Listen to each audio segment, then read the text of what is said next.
사랑하는 성도 여러분, 오늘은 설교 서두에서 여러분에게 아주 외람된 질문을 하나 드리려고 합니다. 여러분, 오늘 예배에 어떤 마음으로 혹은 왜 오셨습니까? 혹시 여러분 가운데 주일날 교회 가지 않으면 아내로부터 잔소리가 심해서 가정의 평화를 위해서 예배에 나와 주신 분이 계십니까? 혹시 학생 중에는 주일날 교회 가지 않으면 엄마가 용돈을 안 주기 때문에 억지로 끌려 나와서 휴대폰만 만지작거리면서 고개를 푹 숙이고 예배를 드리고 있지는 않은지, 혹시 아니면 모태신앙이고 어려서부터 교회 다녔기 때문에 그냥 습관적으로 주일이니까, 아니 일요일이니까 그냥 와야 되겠다, 이런 마음으로 와서 앉아 계신 분은 안 계십니까? 아니면 혹시 옛날 우리나라 조상들이 섬겼던 선앙당에 가서 비나이다 비나이다 복 주십시오, 이런 마음으로 교회 가서 예배 드리면 하나님이 복조가리를 내려주지 않을까, 이런 마음으로 교회 오신 분이 계시지 않습니까? 아무튼 잘 오셨습니다. 어떤 이유로 오셨던 간에 오신 것은 잘한 것입니다. 아예 교회에 나오지 않고 교회에 다니지 않는 사람보다는 훨씬 하나님 앞에 훌륭합니다. 그러나 정말 그렇게 오신 분이 이 자리에 계신다면 그분은 온전한 예배를 드리시는 분이 아닙니다.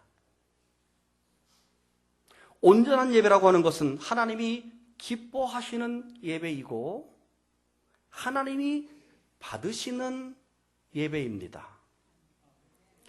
사랑하는 여러분, 예배는 두 종류가 있습니다. 하나님이 받으시는 예배와 하나님이 받지 않으시는 예배가 있습니다. 우리가 잘 아는 대로 창세기에서 가인과 아벨의 예배를 기억하시죠? 가인은 농사꾼이었습니다. 농부였습니다. 아벨은 양을 치는 목자였습니다. 그래서 당연히 가인은 자기의 농작물로 하나님 앞에 예배를 드렸고 아벨은 자기의 양을 잡아서 하나님께 예물을 드렸습니다. 그런데 하나님은 가인의 예배를 받지 않으셨습니다. 왜 그럴까? 왜 하나님은 가인의 예배를 받지 않으셨을까? 하나님이 어떤 제물은 받고 어떤 제물은 받지 않고 차별하는 것일까? 가인은 농사를 짓기 때문에 농작물로 제사드리는 것이 당연하지 않습니까? 또 양을 기르는 사람은 양을 잡는 것이 당연하지 않습니까? 근데 왜 하나님은 한 사람은 받고 한 사람은 안 받으실까? 여기에 대한 여러 해석들이 있습니다만 대충적으로 전통적으로 어떻게 해석을 했는가 하면, 제사라고 하는 것은 하나님과의 관계 회복을 위해서 양을 잡아 피 흘림이 있는 제사를 드려야 되는데 가인은 피 흘림이 없었기 때문에 하나님이 받지 않으셨다라고 전통적으로 많이 해석을 해왔습니다. 그러나 많은 주석가들의 견해는 그렇지 않습니다. 그들이 드린 제물에 문제가 있는 것이 아니라 그들의 태도에 문제가 있다 하는 겁니다. 예를 들어서 가인의 삶의 태도와 행동이 믿음이 없는 악한 행실로 가득했다가 제물을 드렸다든지, 진정으로 하나님을 사랑하는 마음으로 드리는 믿음이 없이 형식적으로 의무적으로 예배를 드렸다든지, 마음을 다하고 정성을 다하기보다는 습관적으로 예배를 드렸다든지, 또 내가 이 제사를 드리면 하나님이 내게 복 주시겠지, 이런 조건적으로 예배를 드렸다든지, 하나님은 그의 태도와 신앙의 그 마음의 자세가 하나님 마음에 들지 않아서 하나님이 받지 않으셨다라고 해석을 하는 겁니다. 그것이 아주 신빙성 있는 해석이라고 여겨질 수 있는 것이 훗날 히브리서 기자가 그 사건을 이렇게 평가하고 있습니다. 히브리서 11장 4절, 믿음으로 아벨은 가인보다 더 나은 제사를 드렸다. 즉 아벨의 제사 앞에 믿음으로라고 하는, 정성을 다하여 믿음을 다하여 신앙을 다하여 예배를 드렸다, 이 말인 것입니다. 그리고 가인은 자기의 예배가 상대되지 않자 화를 내고 동생을 죽일 만큼 이미 그 속에 악함이, 그 자세가 이미 달랐다 하는 것이죠. 결국 그들이 드린 제물의 종류에 따라서 제사를 받고 안 받고의 문제가 아니라 그들이 드리는, 제사 드리는 태도가 다르다는 것이지요. 하나님은 그런 의미에서 볼 때 하나님은 어떤 예배는 받으시지만 어떤 예배는 받지 않으신다 하는 겁니다.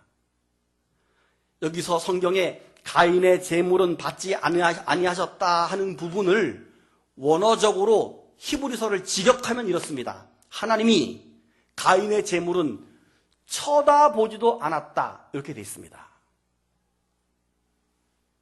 우리가 예배 드리는데 하나님이 쳐다보지도 않는 거예요. 가인의 제물을 쳐다보지도 않는 거예요. 여러분, 우리가 예배 드리는데 하나님께서 우리의 마음과 우리 예배를 쳐다보지도 않으셔요. 그렇다면 이 얼마나 아까운 시간에 얼마나 헛된 의미 없는 예배를 드리고 있는가 하는 겁니다. 그러므로 우리는 날마다, 주일마다 드리는 예배가 하나님 앞에 온전한 예배가 되어야 합니다. 할렐루야. 온전한 예배가 무엇일까요? 제가 아는 어떤 목사님이 계신데 그 목사님은 부러워요. 저보다 대선배셔요. 은퇴를 앞두고 계신 대선배님인데 저는 그분이 참 부러워요. 왜냐하면 잘생기셨어요. 덕망이 있어요. 인품이 느껴져요. 그리고 그분은 이상하게 본인이 노력해서가 아니라 남들이 타천에 의해서 높은 자리, 중요한 요직을 다 두루두루 섬김받으면서 사람들이 그 사람을 이상하게 섬기고 높은 자리에 앉혀줘요. 그가 걸어오는 목회를 보게 되면 순순하게 좋은 교회만 순순하게 목회를 하셔요. 엄청 부러워요. 저는 왜 하나님은 저 사람을 저렇게 사랑할까? 제 나름대로 그런 생각을 해봤어요. 하나님은 왜 저 목사님 저렇게 사랑하시지? 그분의 많은 장점과 삶의 모습 가운데 그 중에 하나만 보면 이런 게 있습니다. 그분은 토요일이 되면 내일 주일을 위해서 다림질하는 다림판을 펴고 내일 드릴 집회 헌금을 쫙 펴놓고 물을 살짝 뿌리고 천을 덮고 다립니다. 집회는 종이가 아니라 헝겊이거든요. 사실 천이에요. 집회는. 그래서 물에 넣어도 안 젖는 거예요. 젖지만 안 찢어지는 거예요. 그래서 다림으로 다림질을 하면 빳빳하게 됩니다. 빳빳한 헌금을 그 다음 주일날 내일 하나님께 드리는 거예요. 그렇게 다림질할 때 주일을 준비하고 하나님께 드릴 예물을 준비할 때 그 마음의 자세가 어떠하겠는가? 제가 생각할 때 하나님이 저분은 저런 부분이 있기 때문에 하나님이 저분을 그렇게도 질투날 정도로 사랑하는가 보다 하는 생각을 제가 해보았습니다. 오늘 성경 본문에는 이스라엘 백성들이 하나님께 온전한 예배를 드리는 장면이 소개되고 있습니다.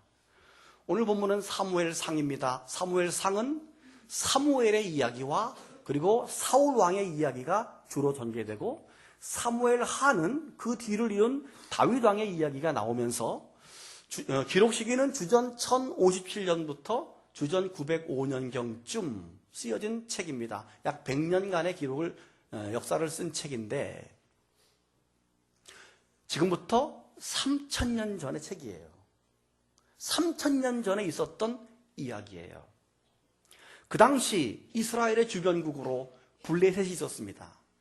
이 블레셋은 늘 이스라엘을 괴롭히고 침략해서 착취하고 뺏어가는 아주 못된 그런 나라고, 우상을 숭배하고 바알과 아스타로를 섬기는 우상을 숭배하는 그런 나라고, 그 당시 오늘날로 말하면 K9 자주포 같은 철병거를 가지고 전쟁에 능해서 그 주변국들, 특별히 이스라엘을 늘 괴롭혔던 고질적인 아주 그런 나쁜 그 영향을 미치는 나라가 블레셋입니다. 우리가 잘 아는 골리앗도 거기 소속입니다. 사무엘은 이스라엘 백성들에게 말합니다. 백성들이여, 이방신들을 버리고 여호와께로 돌아갑시다. 이방신들과 아스타로스를 버리고 우리의 마음을 오직 하나님께만 행하고 오직 하나님만 섬깁시다. 그러면 우리 하나님께서 우리를 늘 괴롭혀오던 저 블레셋을 물리쳐 주실 것입니다. 사무엘이 말합니다. 이왕 결단한 바에 우리 미스바성에 다 모이십시다. 내가 거기서 여러분들을 위해서 기도하겠습니다. 다 모여서 소위 말하는 심령부흥성회를 열읍시다. 그들이 다 모였습니다. 여호와 앞에 금식합니다. 회개합니다. 하나님, 우리가 그동안 잘못했습니다. 용서해 주십시오. 그런데 그때 그 소식을 들은 블레셋 사람들이 잘됐다, 다 모였을 때 아주 다 끝내버리자 쳐들어왔습니다. 큰일 났습니다. 이스라엘 백성들이 두려움에 빠졌다라고 성경은 기록하고 있습니다. 그런데 정말 다행스럽게도 이스라엘 백성들이 사무엘을 원망하고 거 봐라, 왜 모이라 그랬냐, 거 봐라, 이게 이렇게 큰일 났다, 이렇게 부정적으로 반응하지 않고 사무엘에게 선지자여, 당신은 우리를 위해서 하나님께 쉬지 말고 기도해 주십시오. 우리를 블레셋 사람의 손에서 구원해 주소서, 이렇게 기도를 부탁합니다. 할렐루야. 참 천만다행이죠. 쉬지 말고 부르짖으라고 하는 말은 히브리 원어를 보게 되면 통곡하면서 크게 부르짖는 것을 말하고, 어떤 극한 상황에서 벗어나기 위해서 절규하며 부르짖는 호소를 의미합니다. 이는 이스라엘 백성들이 전쟁의 승패는 여호와 하나님께 있음을 전적으로 믿고 하나님을 의뢰한다는 그런 어떤 표현입니다. 정말 다행이죠. 할렐루야. 사랑하는 여러분, 우리가 인생을 살다가 뜻하지 않은 블레셋을 만날 때가 얼마나 많이 있습니까?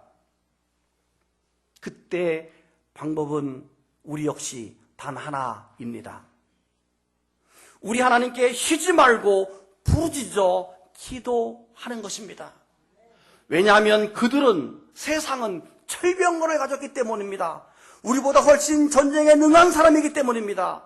특별히 전쟁을 밥 먹듯 하는 나라고, 특별히 골리앗 같은 거인 장수가 골리앗 말고도 4명 더 있어서 5명이나 있는, 골리앗 하나만 나와서 쩡쩡 소리를 질러도 골짜기가 쩡쩡 울리면서 그냥 얼마나 무서운지 다 쥐구멍에 머리 박고 도망가는 게 이스라엘 백성들인데, 그런 거인 장수가 5명이나 더 있습니다. 그러니 한 번 나타나면 방법이 없어요. 군인들이 다 도망가고 역설적으로 오죽하면, 군인들은 다 도망가고 오죽하면 소년이 나와서 17소년이 내가 싸워보겠습니다. 그러니까 그래, 그럼 네가 한번 어떻게 해봐. 이게 웬일입니까? 오죽딱하면 소년에게 전쟁을 맡길 정도로 방법이 없습니다. 골리앗이 한번 뜨면 그렇습니다. 그러나 소년 다윗이 어떻게 했습니까? 하나님을 의뢰하고 기도했잖아요. 너는 칼과 창과 단창으로 나올지라도 나는 만군의 여호와의 하나님의 이름으로 나가노라. 즉 그는 하나님을 의지했던 것입니다. 우리가 세상을 이길 수 있는 방법은 오직 하나, 부르짖어 기도하는 것입니다. 다행스럽게도, 너무도 다행스럽게도 이스라엘 백성들이 웬일인지 이번에는 사무엘에게 기도해달라고 부탁을 하네요. 그때 선지자 사무엘이 취한 행동이 뭡니까? 오늘 설교 포인트입니다. 9절입니다. 여러분 성경 9절을 다 같이 읽습니다. 시작.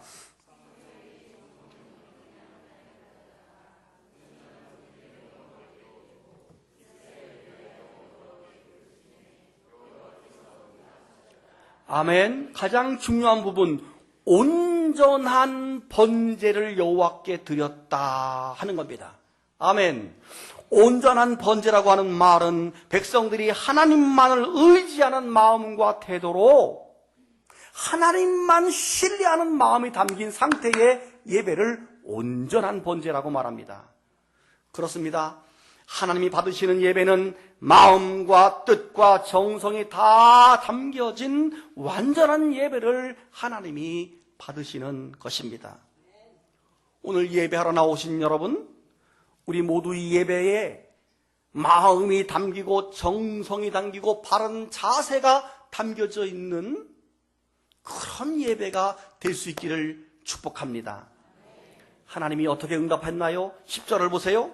사무엘이 번제를 드릴 때 블레셋 사람이 이스라엘과 싸우려고 가까이 왔을 때 그날에 여호와께서 블레셋 사람들에게 큰 우레를 발하여 그들을 어지럽게 하시니 그들이 이스라엘 앞에서 패했다.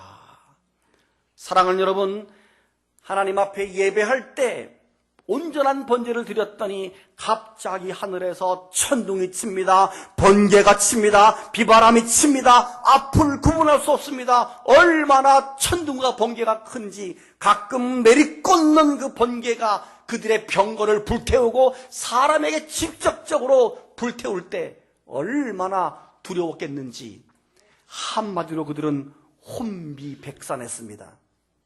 그때 이스라엘 백성들이 그들을 치러 나가서 11절과 12절에 보게 되면 백갈 아래까지 밀어냈다. 미스바에서 약 13km 변방까지 그들을 밀어내고 거기에 돌을 세우면서 여기까지 하나님께서 우리를 도우셨다. 에벤에셀이라고 말했습니다. 사랑하는 여러분, 오늘 이 본문에서 온전한 번제라고 하는 말, 저는 이 본문에서 우리 교회 성도들이 온전한 예배를 드리기를 기대합니다. 아멘. 온전한 예배를 드리기만 하면 하나님께서 우리를 괴롭히는 인생의 블레셋과도 같은 삶의 문제들로부터 우리를 해방시켜 주시고 그런 재앙으로부터 우리를 막아준다는 사실을 믿으시기를 바랍니다. 왜냐하면 우리가 살아가는 세상은 너무도 힘들고 어렵고 고단하기 때문에 그렇습니다. 우리의 힘으로, 나의 힘으로는 도저히 살아가기가 어렵고 힘든 세상이기 때문에 그렇습니다. 블레셋보다 더 고질적으로 수시로 우리를 괴롭히는 삶의 문제들이 우리 가운데 얼마나 많이 일어나고 있습니까? 그러므로 그런 문제들 앞에서 특별히 나오는 뉴스마다 경제가 어렵다고 취업이 안 된다고 하기 때문에 그러기에 우리는 온전한 예배로 승부하셔야 합니다. 아멘.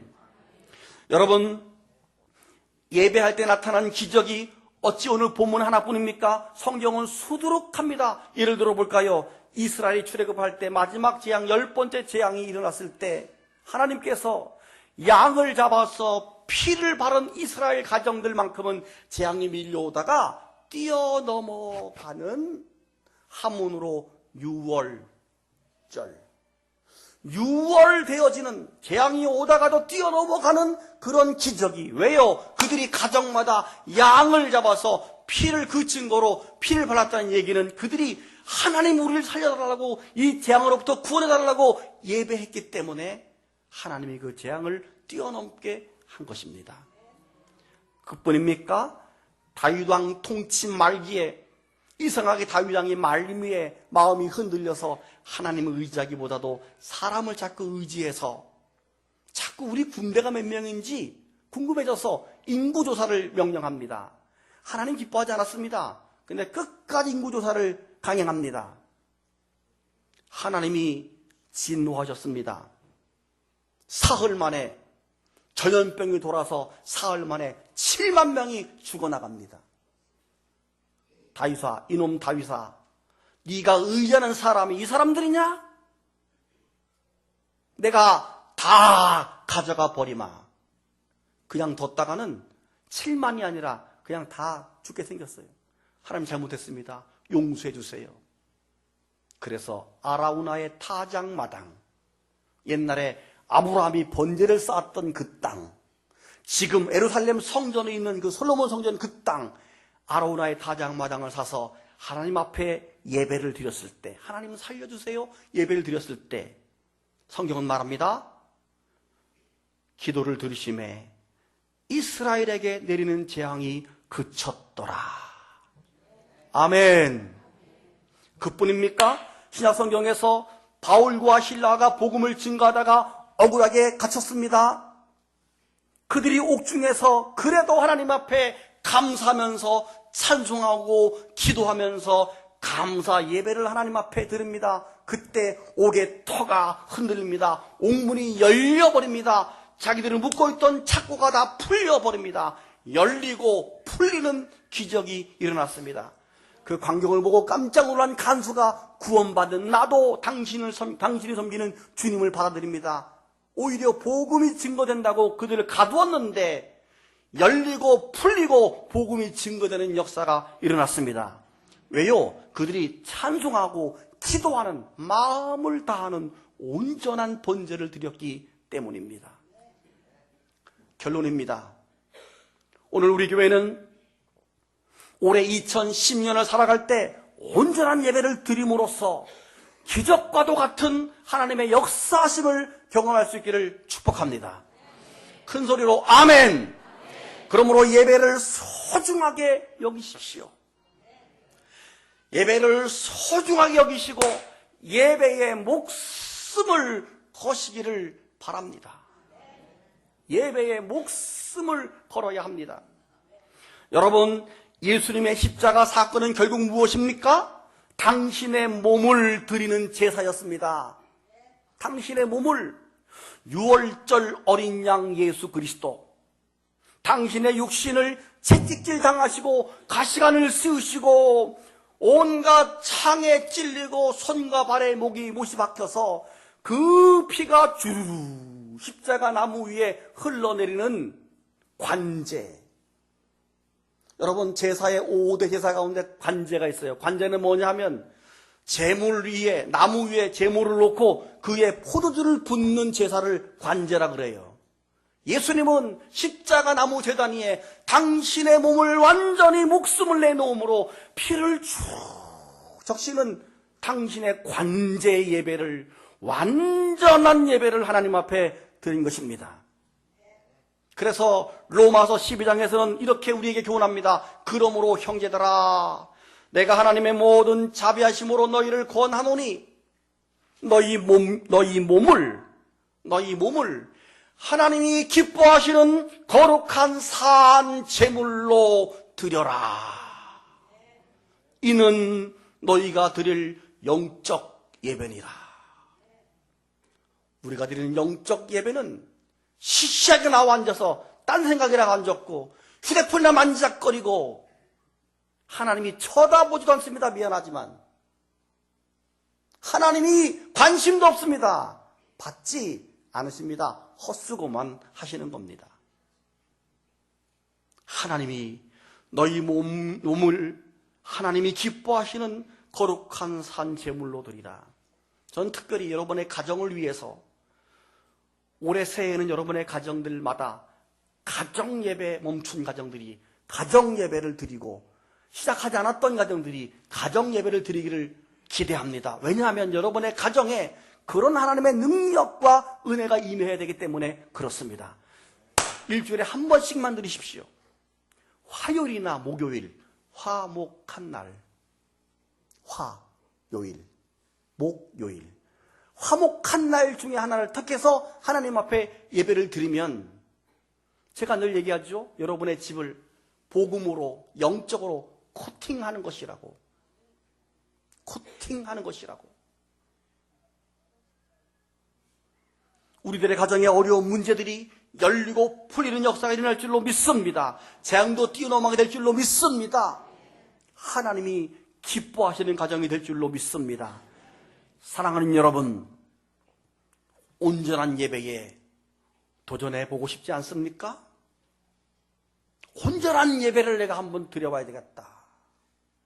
한순간도 내 생각을 끊어지지 않고 하나님만 바라보면서, 아니 토요일부터 아니 날마다 돌아오는 주일을 기대한 마음으로 예배에 승부를 띄워보십시오.